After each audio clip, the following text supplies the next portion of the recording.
Can you please introduce yourself first? I'm Josh Mensch, they, them, artists on Ghanaland.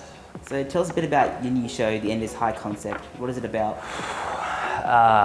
At the core, really, it's about the arts and live arts and how that's going to evolve over the next 100 years. But there's lots of other sort of symbolism and meaning through it. Man, it's 4 shows in one. There's 3 injections of sketch comedy into a theatre show, each sort of tackling their own theme, which allows the characters in the theatre show to have development without necessarily giving them that development. It's a bit cheaty, but it's fun. How does the motion capture technology work to emphasize elements of the show and its story?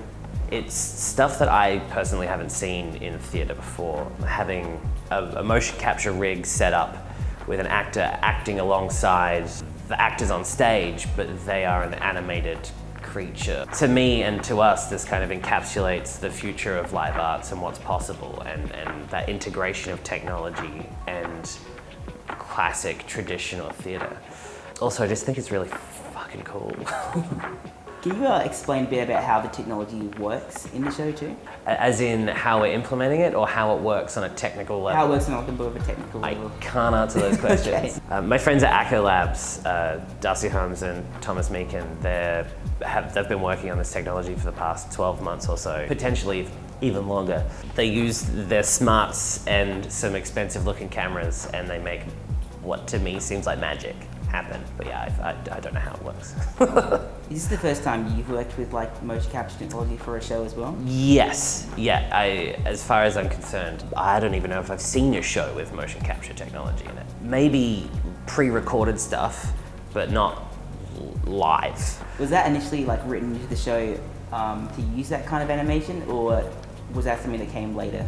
When we were in the creative development for the show, that was something that we definitely had in mind. How do we implement and use this technology gracefully, really? At one point, the show was very largely informed and reliant on the tech, but as we sort of further development, we wanted to refine it and just make sure we were using it really, really effectively. So it's not in the entire show, but where it is, it's very, very cool. What visual influences have you used to construct the animated segments of the show as well? Well, I'm a big fan of anything Jim Henson. So there's like sort of innate Muppet feeling to the characters. Originally, we were going to be using puppets as well as motion capture tech, just to have that juxtaposition between the completely different art forms. But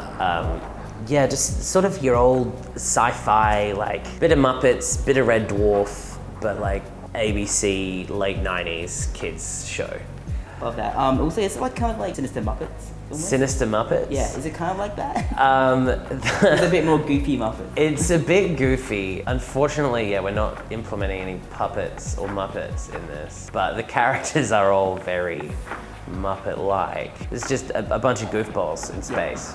Yeah. So the story is set 100 years into the future, in the year 2121. How is the future depicted long after this COVID conundrum we're currently in? Well, it's a very optimistic projection. Every time I've seen stuff about the future in the last, 10, 15 years in pop culture, more often than not, it is a grim dystopian, things are shit and they're gonna get shitter. And we wanted to flip that a bit and see like, well, what is the best possible future that we can imagine and that we would want in 100 years? The perspective of the characters, they're looking back on us and telling like ghost stories of capitalism. So capitalism is dead, and they are talking about it like it's this horrible monster from the past. That's just a little taste of the perspective of the future that we've built. How have you developed in both writing and production since last year's Fringe shows? Well, we started earlier, and more collaboration. So last year, me and Chiron Witra, who are the key creatives of Cackling Jackal, we made our own shows in isolation before isolation was cool.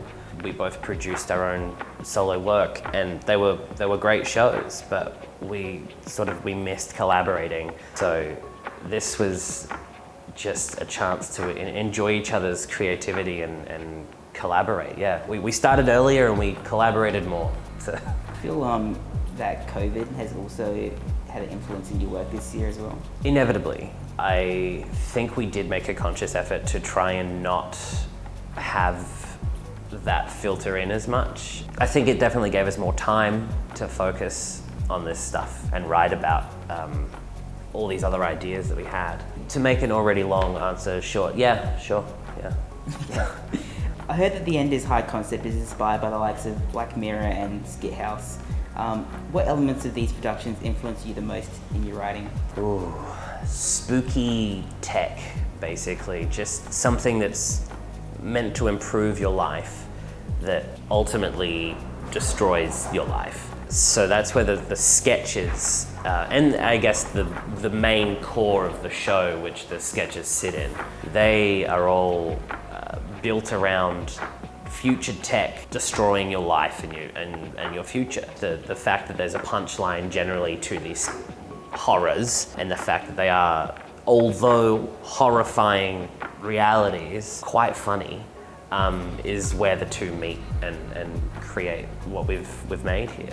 Are you meant to empathize with your characters? There's definitely a level of empathy that will happen with these people. They're good. Some of them are really, really good people, and some of them are horrible bastards. And I think even them, you'll just see parts of their actions and their words sometimes in yourself. Our cast is incredible, and so they're inhabiting these people and making you care for them. Yeah, some of them you're not gonna like at all or care about what happens to them, but some you'll think about for a few weeks, I think. Do you think the characters were inspired by people in your real life? I generally don't like to comment on operational matters, but yeah, absolutely. Some of them are just based on myself and my creative partner Chiron at different points in our artistic career. Others, they're archetypes, a lot of the characters. And so as much as people you know fit into those archetypes, these characters also fit into that. So yes and no, but yes. Okay. And what was it like working with the actors? Were they good at bringing your vision to life? So good.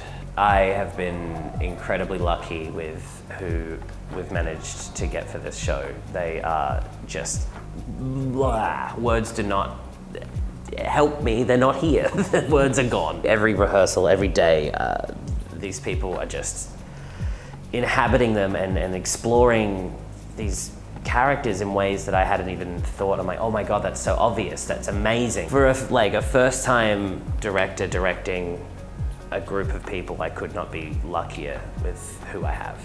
Being a director as well for the show, how does it work when you have to factor in the motion capture as well, when you're also just directing the actors in general? Yeah, so it's a lot of liaising with not just the actors in rehearsal, but also having sort of ongoing creative meetings with the animators and the actors who will be in the motion capture. In fact, our actors who are in the motion capture come to every rehearsal, and we rehearse their scenes, and they sort of act as if they're already in the motion capture, so we get an idea of what they'll be doing. Yeah, it's kind of like, I guess, a similar difference between thinking for stage and thinking for film. It's just thinking of those two things in one place, really. So a lot of the show is characters telling stories to basically, I guess, deal with a crisis they're in. Do you think storytelling is a useful tool to uplift one's spirits amidst a crisis, kind of like COVID? Yeah, absolutely. I think storytelling is one of the most important things that humans have, I don't want to say created, but innately done. It just is important for not only keeping morale up and relating to one another, but passing history and wisdom. I guess the other side of that, as well as storytelling, is actually listening. And there'd be no storytelling if we didn't also sit and listen to each other's stories. Yeah, it's very important. Do you think the act of storytelling has changed for you whilst writing The End is a High Concept? Yeah. I think I'm getting better at cutting out the fat, even if this interview isn't proof of that. I think it's getting easier to identify the important parts and how you can make that not only integral to the storytelling, but you can make it funny, or you can do, it's magic. I think I'm just learning how magic it can be, really. But I think it'll be an ever learning, ever growing process. And why the name The End is a High Concept? Was that a bit of a spoiler for the show? No, it's not a spoiler. We were pitching ideas to each other for what we were going to call the show and what we were going to make. And we had the concept of unconnected sketches, which then developed into a few of the sketches being the world in which the other sketches live. The title came from a play on The End is Nigh. Then there was the obvious stoner joke, The End is High, and then we just thought a little harder, and The End is High Concept, which is a term I really sort of learnt whilst watching stuff like Dollhouse or Firefly, or basically Joss Whedon works of art, really. What do you guys like offer differently to other production companies that do a lot of shows like The Fringe? We're just trying to do stuff that is different and embracing experimental theatre. This show, for instance, is like a clash of two forms with motion capture. The show I did last year with Cackling Jackal, a one-person show where I played several characters. One live on stage and the rest I had pre-recorded. So I was acting alongside an audio track and filling the space and endowing that with the character who was recorded and playing through the speakers. It was ridiculous, but pushing that edge of like, what is theatre? In fact, a lot of the reviewers said this is not theatre, which I love to hear, really. That's what we offer that others don't, is just that willingness to try stuff that might not work and might be weird, but we're just trying to see where we can go and evolve this like ancient art form. And will you guys be back for next year's Fringe as well? Oh yeah. Yeah? Do you have any 100%. plans of what you're gonna do? Or Yes. I don't know if I should. Yeah, we've got vague plans. you can share with us, we won't tell anybody. Yeah. Well, there's vague talk about evolving the show. The sketches are very strong by themselves and could potentially be stretched into an hour. There's also talk of a time travel musical, but I won't get any further into that. But we're also planning to not just be here for Fringe next year. We're planning to be here until and further. This is sort of a relaunch of Cackling Jackal post-COVID, and we want to be around and not just come out when everyone else is out. And what are the dates and location for the End is High Concept? We're on from the 9th to the 21st of March, except for the middle Monday, which is the 15th. We're on at 6 p.m. In Tandanya in the main theatre space. If you're a Fringe member, you can get 2-for-1 tickets, but yeah, if you're a student, you can get $25 tickets. And lastly, for our audience here at UniSA, why should we all come and see the End is High Concept? You're not going to see anything else like this show. It'll leave you with some questions and your face might be a bit sore from laughter. Unique, you're going to laugh a lot, and you're probably going to annoy your friends and family with questions for the next 2 weeks. Awesome. Great. That's it. Thank you. Great. Thank you.